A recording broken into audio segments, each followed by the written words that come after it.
Saturday Showdown. T1 versus Hanjin Brion. As Jin especially. Atlas isn't here today, we can talk nicely about Jin. Yeah, I mean, he seems to be pretty good nowadays, especially with all the focus on lane prio down in the bottom lane. Do see a lot of Jin. Yep. Well, I think also, you know, some builds have been more effective than others. Definitely been the case, but we do get into this Game 2 draft. So, Katie, again, going to be on first pick. And starting off the draft a little bit differently here with a lot of focus towards these jungle bans. So remember last time they went Ezreal, Jarvan, Pantheon. So interestingly, they are banning all these jungles, but Jarvan, Pantheon are still available. But also, like, I feel like prioritizing Jarvan with Ezreal open wouldn't be that solid. Yeah. So I feel like if you ban Jarvan here, they probably just give you Pantheon because they have to ban Orianna, right? But they ban Pantheon. If I'm BNK FearX, I probably just ban Orianna. I expect them to take Jarvan, and I just take Ezreal. But maybe KT go Ezreal themselves. Yeah, I mean, certainly something that Aiming can play. You do have to ban Orianna. I think that's kind of non-negotiable. I don't think you can get anything that's as good as Orianna in the trade, at least this time around. Not in Game 2. Yeah, we'll see what they end up going for here. And they are just going to commit the first pick Jarvan. I'm not a huge fan of the blind first pick Jarvan because to me, you kind of want to know you're into a mobile carries where you Cataclysm and it's like, okay, you're held in place.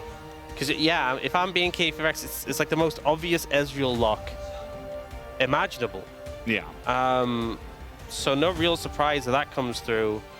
And honestly, in terms of mid picks as well, you know, the mids that have been removed, Orianna, Anivia Rise, they're all the mobile mids. Like, there's still a pretty wide pool of, like, mobile mids available, like the Azir, the Aurora, the Ahri. There's a lot of options if they want to ensure Daystar can also get out the Cataclysm. So, yeah, I know Cuz is extremely good at Jarvan, right? And Comfort has value, but I'm not overly convinced by this decision to go for the Jarvan. Now, they are going to go Ezreal, Nick. Oh, I think I can hear Wadid shouting in joy. He just loves his bot lane. Oh, yeah. You know, I'm so happy for him, actually, that he gets to see this again. Yeah. Thinking about the Annie, BDD did go 0-2 in the first game against QMDRX with this pick. Not necessarily, you know, because he did poorly in the lane, but he did get bullied a lot.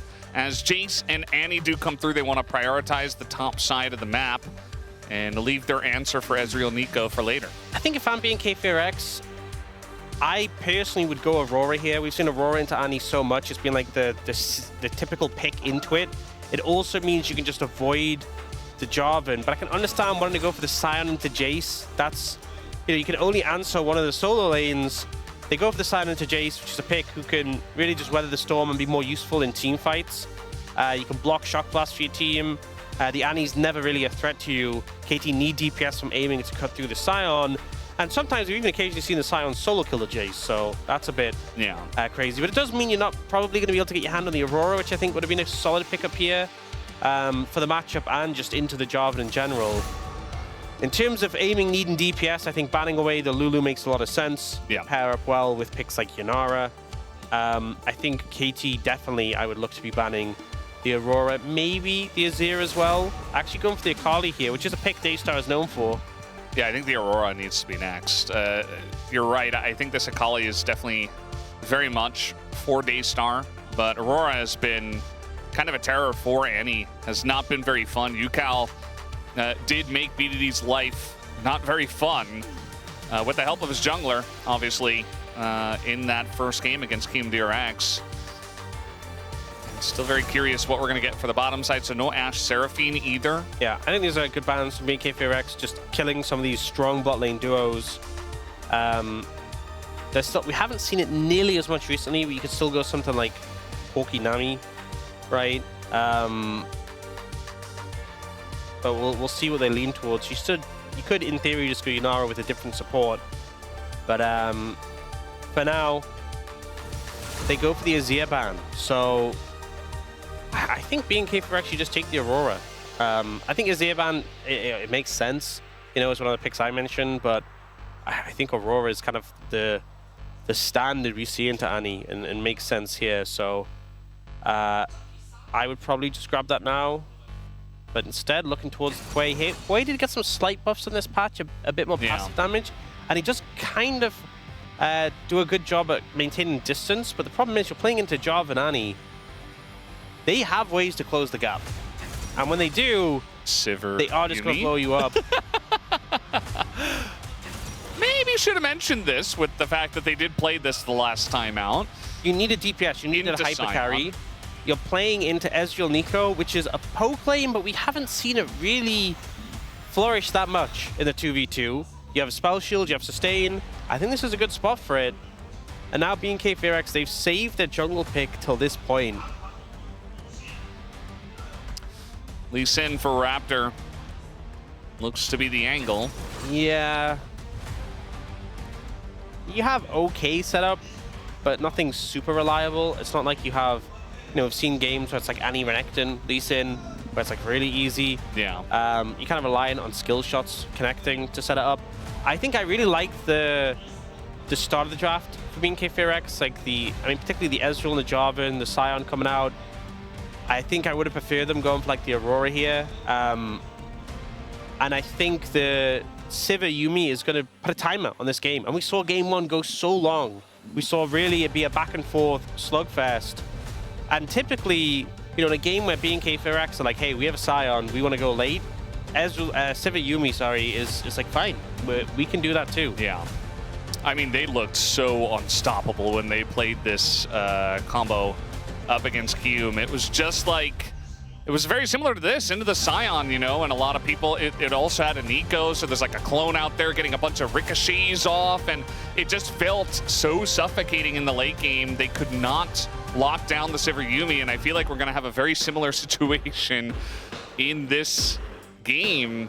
I just don't think Lee Sin's a good answer to lock down the Sivir. Yeah. And I don't think the Nico can do it either, especially with the Yuumi with the Sivir. So we'll have to wait and see if they can end this one early. Otherwise, might be doomed for FearX.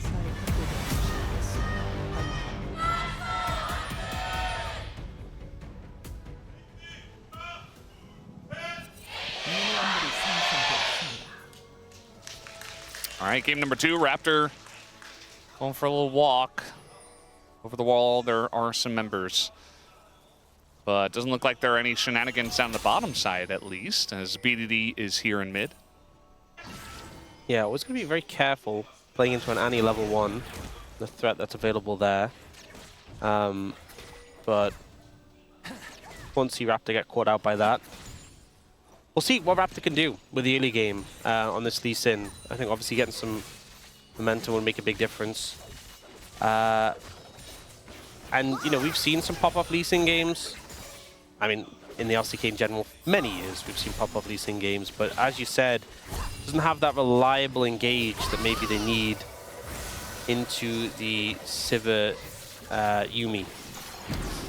We're going to see an exhaust used here pretty early on. A lot of summoners going back and forth, aiming aggressively, taking those, and Effort can only block so many. Yeah. So triple combat summoners is what the Yuumi offers, which is why in some of these early trades you can actually be a lot more powerful than you expect. But Ezreal Nico still just so hard to trade into. Ezreal specifically, just very hard to deal with Mystic shots. So they trade all those sums, still come out, not being able to really step up, have the pressure. We even see a recall come out from Effort here. And this is good for BNK FearX. You really want to put the head down on this lane if you've ended up in this situation. Yeah, you got to get it done early. And on the side of Effort, you know, kind of understand it. He doesn't want to die early and make this an even worse issue. He's just going to take the safe approach and not allow them to get even further ahead. And he says, well, I'm Yuumi, and I'll hit my levels. It's fine. You know, as long as I don't die, should be okay. As Diablo has, well, is that Diablo? I do wonder. No, it's Kellen. Getting a little bit of extra damage done onto aiming. Yeah, we saw KT try and freeze the wave, have it in a position where it's just going to push into them, so aiming can get a reset. But Callan disrupts that. And now Aiming has to stick around on such low HP. Not the best spot to be in. Raptor's in the vicinity. He's just going to go for the Scuttle Crab. And I think Cuz is like, I don't want any of that. I see what is happening bot lane.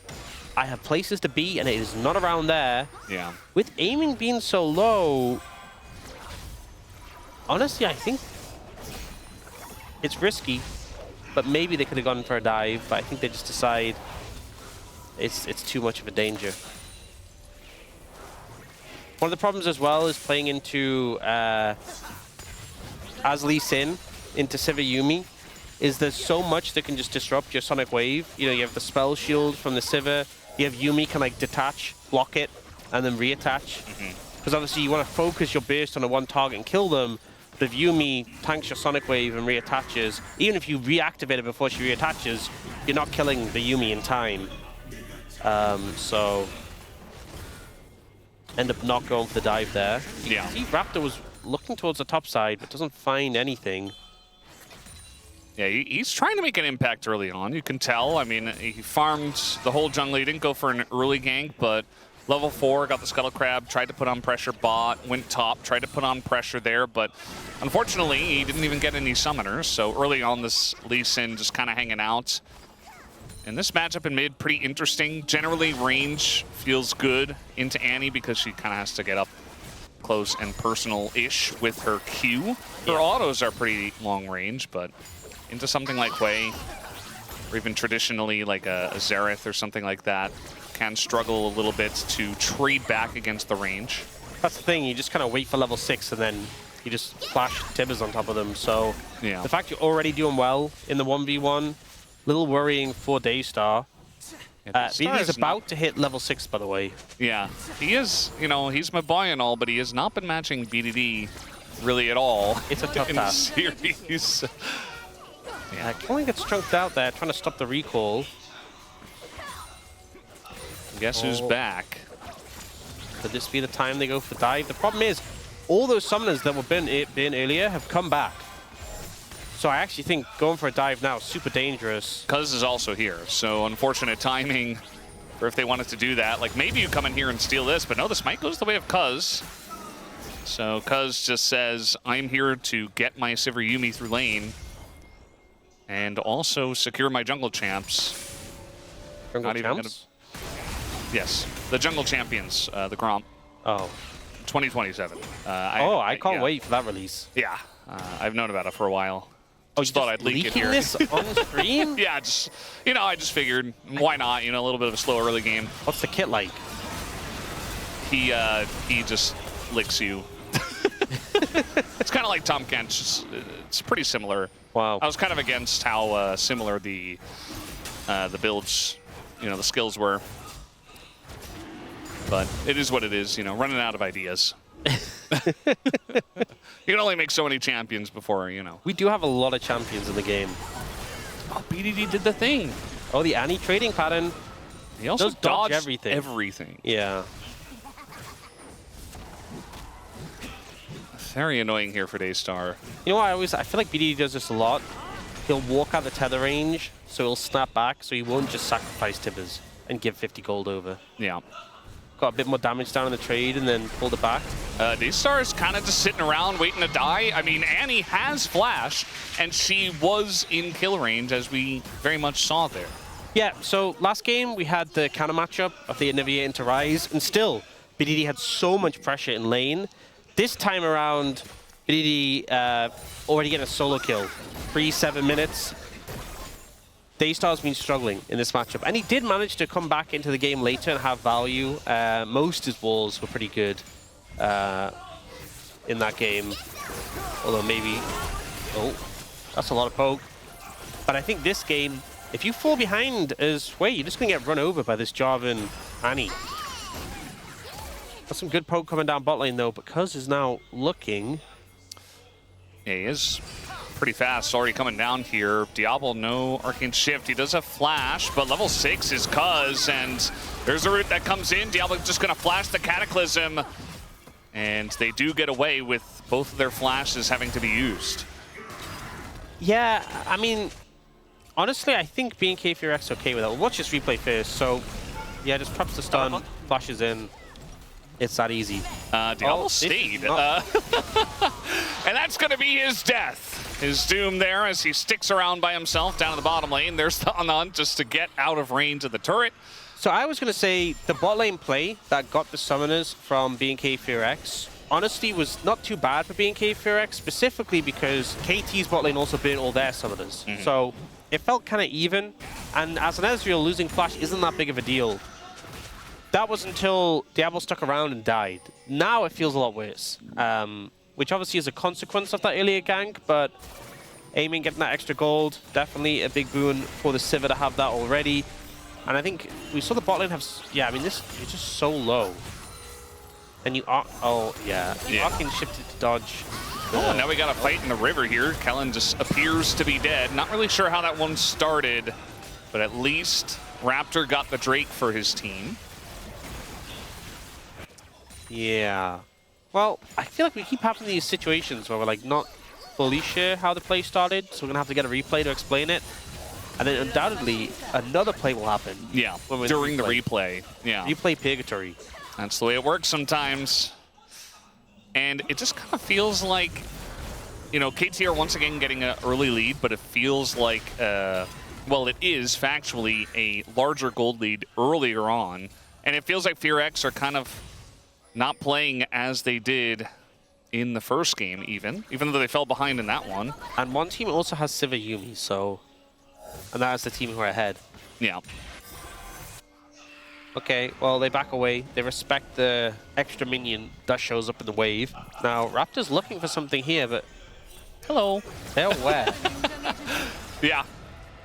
I mean, Raptor's trying his best, but, you know, sometimes in a game like this for Lee Sin, what you have to do is kind of obvious. And if you force it, you can get counter-ganked. I mean, there's no flash here, but now Cuz is here, and all of a sudden, okay, that was a little bit wonky, but Cuz is still going to get in, and Cataclysms them both, and he does get super low. Raptor with a nice cleanup there, but now BDD shows up, and it is disaster. Triple kill for BDD, who is 4-0. Well, that certainly didn't go how BNK FearX wanted to. They do manage to get Cuz, but it was a pretty crushing victory there. We got to see how Kellen died. But he was a minion. How did they know? I think he was an Ezreal, actually. Oh, was he? Yeah. Oh. And they just killed him. And he's like, why did the Ezreal Arcane shift? Oh, it's not Ezreal, because Ezreal's bot lane. 어, 좋아, 좋아, 좋아. 보자. So this play, Okay. the block of this, 아래. 나왔어. 니꺼 공 있어. 아, 좋아. 아래. 다 잡아. 실드 대. 다 잡아. 아, 이게 yeah, LA the block of the Sonic Wave 아, 씨. 야, 그만 쳐먹어, 돼지야. from effort was really good. And then I think Cuz went for the side angle because he didn't want to get like immediately like kicked out, is my theory. But either way, like went to the side then ulted in, but jumping in with the Yuumi ult hitting everyone, and then even though BDD's Tibbers didn't land on everyone, the AoE burn damage did so much. And guess who's back? Once again, it is Cuz. yeah, I mean this lane is kind of just a disaster now. You know, they had that early pressure, but now they're just getting pushed in. Aiming has an item completed already. He's going to start picking up plates. Yeah, and Cuz just gets here first, and eventually Raptor shows up. But, like, the damage of Cuz's presence is already done. You know, he clears out some of the vision. He forces them away from the turret. Aiming picks up a turret plate. So, essentially, you know, Cuz is not getting any kills, but he is still getting his bottom lane ahead. He's keeping them safe as well, which is one of those things that you don't necessarily see on the scoreboard, but it's definitely very important. Like, Raptor is so desperate to try to get this bottom lane into a good spot, but Cuz is here. Yeah, I mean, it is really on... Oh. All right, gonna press their buttons, but that is the spell shield and the flash, and, well, as I mentioned, Cuz is here and is looking for the play. The kick does come in, and eventually Diablo pays the price, as Raptor also gets exhausted and has to run away. You can kind of feel BNK FearX going for these sort of desperate plays. They have to make something happen, but it's a good reaction from aiming, and Cuz has been there, ready to... Yeah, solo kill 2, Electric Boogaloo. Well, Daystar didn't figure it out the first time, and happened the second time. He's having a bit of a tough time. That fan just left. Did you see that? The fan just like stood up. It's like, I'm leaving. Yeah, the spell shield was nice. The flash too from aiming to make sure he's safe, and then Cuz comes in, and they've committed so much for this engage anyway. Kicked under the tower, and then just gets to jump out again with the Cataclysm.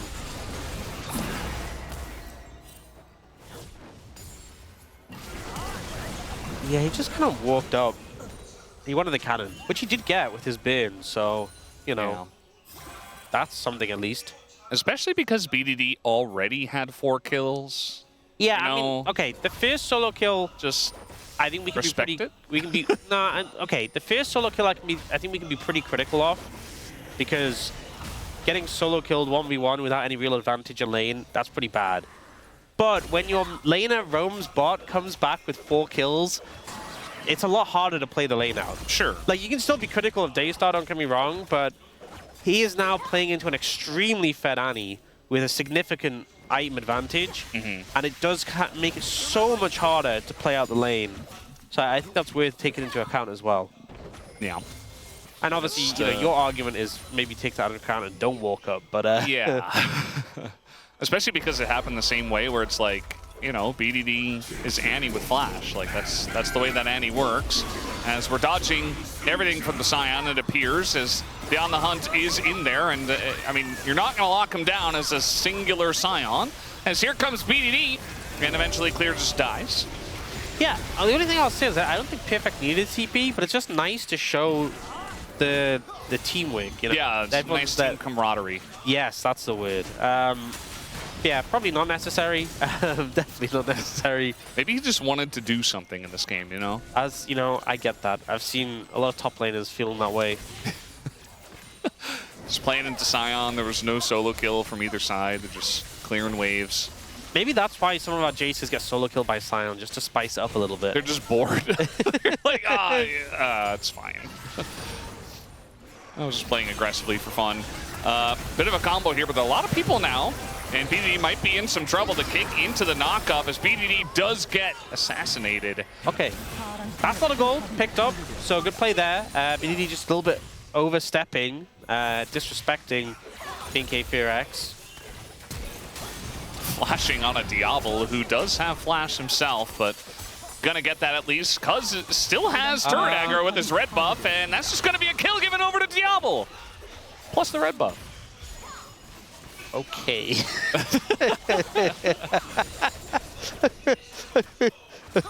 Yeah. Well, this is, so what you do when that happens, I know this from personal experience, is you actually type in chat, Ezreal flash, and then the game timer. Or just Ezreal no flash. Yeah. So, yeah, BDD can't really burst Kellen in that situation, doesn't have the damage. I mean, clearly he was just trying to trade flashes. This is kind of why playing Jarvan and Ezreal is a bit miserable, and then he just takes the extra power. He's like, where are you going? What's going on here? This game's got a little bit goofy. Yeah. Just feels like FearX, you know, as their name suggests, they don't have a lot of fear. They're just kind of over and over sending it into the enemy team from behind. It suggests they fear X, which is an unknown quantity, right? We need to work out what X is. I wouldn't tell them that. Maybe X is BDD. I don't think that's what they intended. And we got perfect against 2. It's a lot of damage into Daystar, but it's only so much burst. And Raptor showing up, getting a couple of big picks. It's a lot of money for him. There's some good picks, honestly, from BNK FearX. Getting some gold back in return. This is the sort of players that you'd want to really see when they win already 4,000 gold down, but, you know, still, they're moving in the right direction. They do need to do more of this, though, if they want to get the game into a real salvageable place, because mid, bot, and top are all substantially behind, even despite this. That being said, Raptor's getting pretty fed. So, there's that. They've got going for them. And we always talk about how Fed Lee Sin, especially in Pro, is not the biggest issue to deal with, but, you know, already 2 items, and Raptor is playing very well as, wow, the extension here from Kellen. They find BDD again. Hey. And the execution damage in the mid game from this Fed Lee Sin, It's big. getting huge value. Yeah, they're doing well. They keep finding these picks on repeat. And KT now going to get heralded mid. A lot of plate gold going to get picked up. The pressure is there from BNK FearX. They're really bouncing back here. Kellen found himself an enemy team. Third kill here for aiming. You know, we take the good with the bad. Yeah. But still, BNK FearX overall positive play.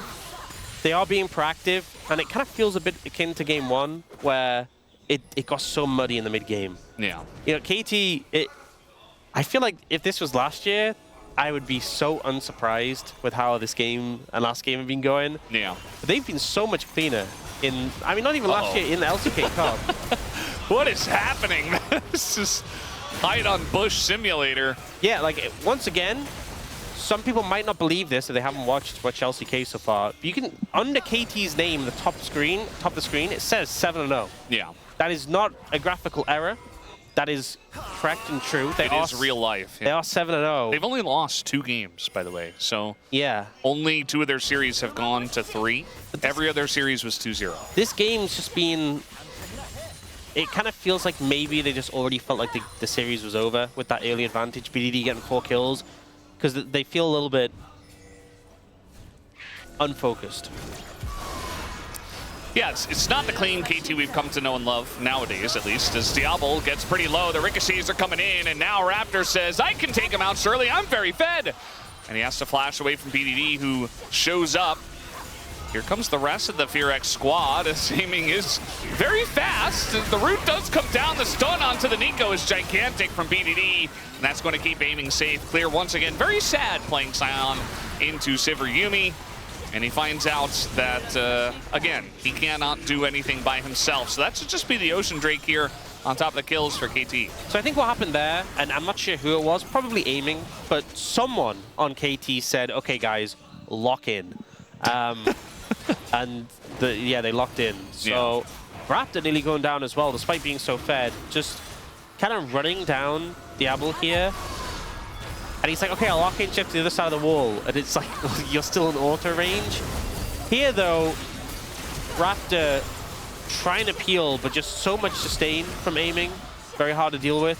Just kick either. Yeah, not specifically from aiming, from effort as well. And then great peel from BDD to stop Kellen from reaching aiming there, dropping the tippers down. Could have been a bit trickier if he was able to reach the Sivir, but with that stun coming through, Clear's just left isolated and can't really do much.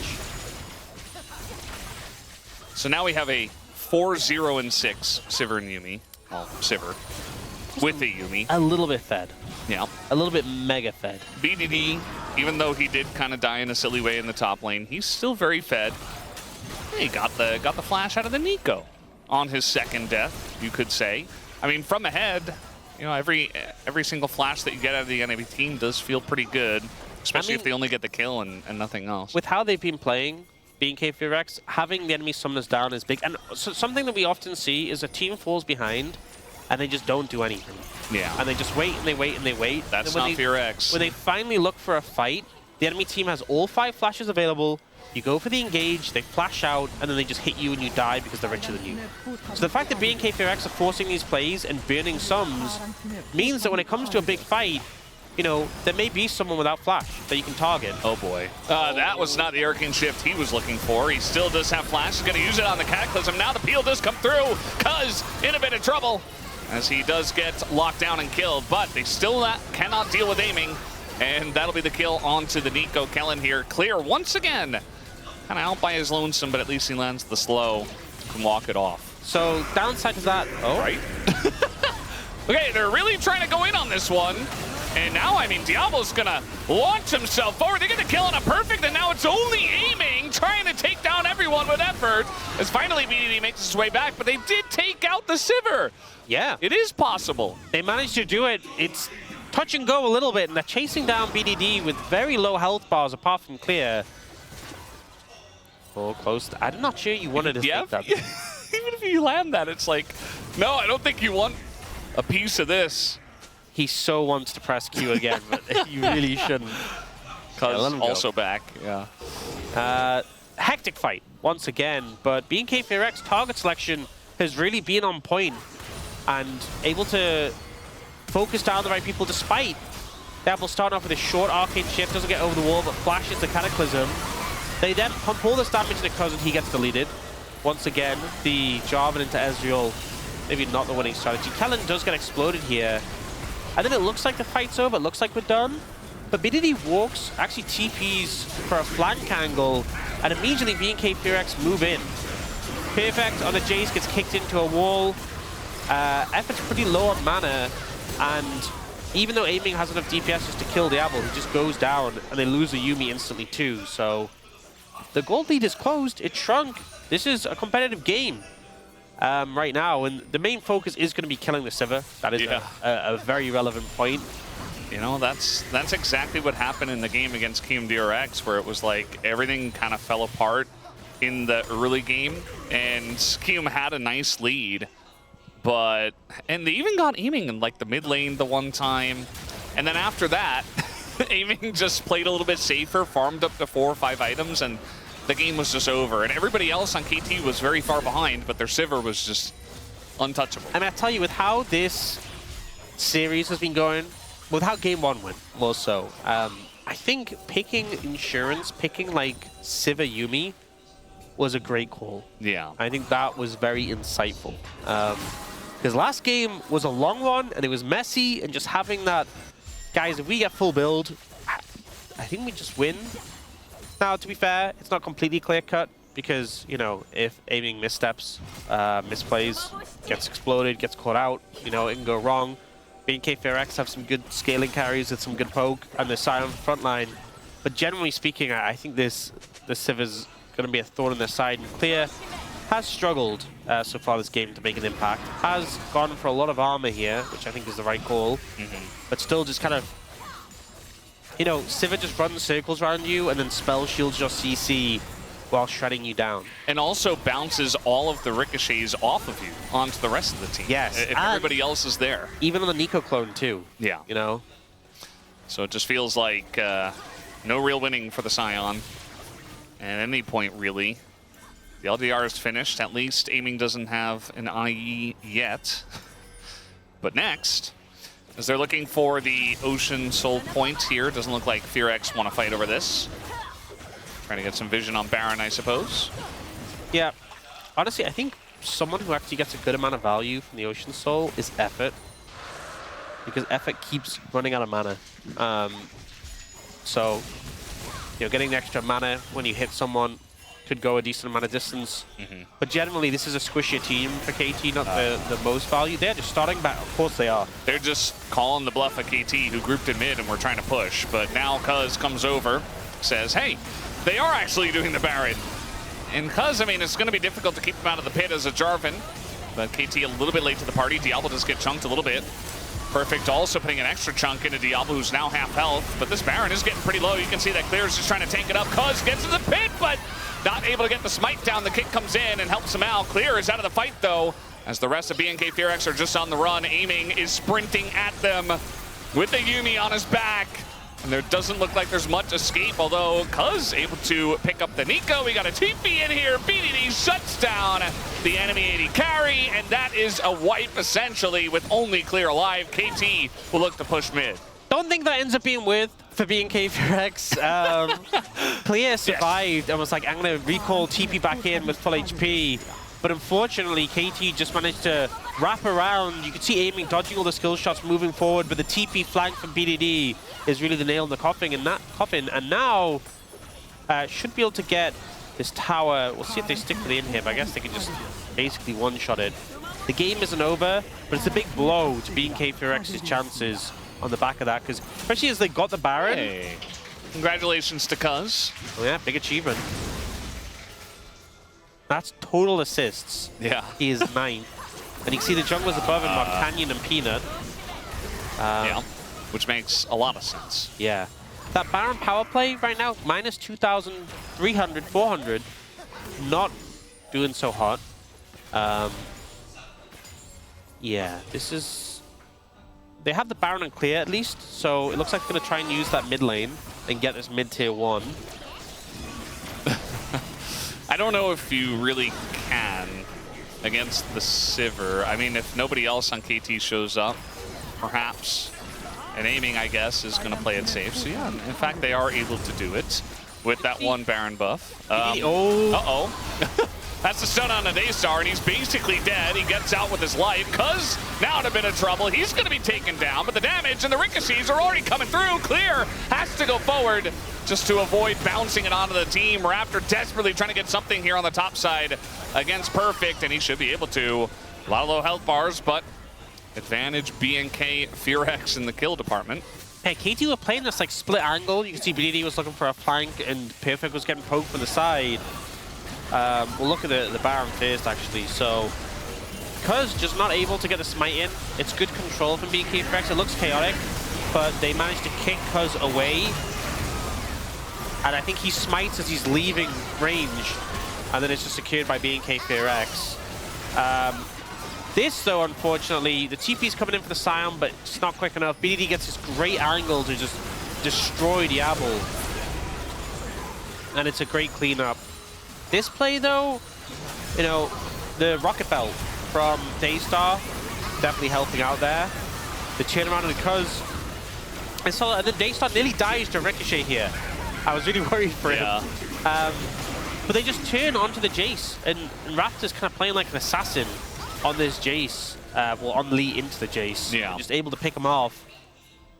It really kind of feels like, even though KT, you know, have had a lead for most of this game, for all this game, I think, actually, even though aiming's doing 1 million damage, it does not feel secure. It feels like it's been a little bit all over the place. That's been this series as a whole, to be honest. Yeah. And now we're diving mid. The Nico even here. BDD with the Rocket Belt. So much value out of that item in so many different circumstances. So they go pretty deep for that one. You can see the chase is kind of on here from KT. There's the flag and drag into the Scion. Clear. Not very long for this world as the rest of the team just kind of abandons him. And aiming eventually will catch up. And that'll be the end of the Scion. This is right before the Ocean Drake, by the way. So yeah, Scion down. Be alive. Pretty huge pick up there. He's up in 45 seconds and has TP, but the Dragon's going to be long gone by then, I assume. That's some good poke from Diablo, to be fair. You see KT want to continue on this one. Cuz going to go in, force that Arcane Shift out of Diablo, but it's still an Ezreal. He's still able to get away. He's doing an insane amount of poke as we speak, but he did get pretty low from the play. And it looks like they'll just back away and try to take this Ocean Soul. You can see Raptor wrapping around, trying to look for a steal angle. It's so hard to track him with the Ocean Soul map, with all the extra brushes. He's on vision here. And he's going to just try to take out Kellen, it looks like. Meanwhile, Raptor did go into the pit, but he was a little bit late. The Ocean Soul did go over to KT. That'll be another kill here for BDD, who is super fast with the Yuumi on his back. And the shield that he gets. Perfect, meanwhile, just TP'd into the base and forced the Scion back, I suppose. That'll be the end of Diablo. It's not a, you know, very clean, decisive, you know, team fight victory here at the very end of the game, but it's still a win here for KT as they take down 4, and they'll look to take down BNK FearX 2-0 tonight. I think BNK FearX put up a pretty good fight, considering KT have been our strongest team. KT definitely not that cleanest performance, but ultimately, when it came to the clutch moments in the later stages of the game, BDD was there with some great flank angles, and aiming was just that consistent carry, putting out the damage. Whether it's on Ryze or it's on Annie, he just always seemed to find this way to flank and be this threat. And honestly, it kind of reminds me of the series, you know, the upset we had in the LCK playoffs last year? Game 5 against Gen G when he played Lissandra. Yeah. He was finding those great flanks. I think he just has such a good eye for the timing and how to get behind and play around the vision. Yeah, being incredibly smart player, and I feel like Cuz and Effort as well are incredibly intelligent. I do think that when it comes to their understanding of the game, they are in a really good spot, in really good hands. With the support jungle we also mentioned, but you've got BDD in the mid lane, so it's like, well, good, they say at the end. Just another day at the office. You have a bit of a sigh of relief there, you know? Like, this was not smooth sailing completely. Gold graph, not as chaotic as game 1, but a little over. But BDD's going to get POM, but how many votes for aiming? Ooh. What do you think? I think 4. 4? Yeah. Yeah, I think Suit did go both for aiming, and we'll get one media. I don't know about that. And I'm gonna say Korean cast. Okay. Those are my guesses. I don't know about the Super Chijijic because I feel like BDD was popping off game 1. You know, they often get their votes in early. Bit of a fan favorite as well. And it is BDD, yeah, as we knew. This is kind of, I think, you know, there was moments in game 2 where I was like, oh, you know, maybe if this continues, aiming might climb above, but then BDD was just getting these great angles on Annie. He still had a great Annie game. The Rise game, though, that game alone, I was ready to write it down on the piece of paper after that one. Like, they struggled.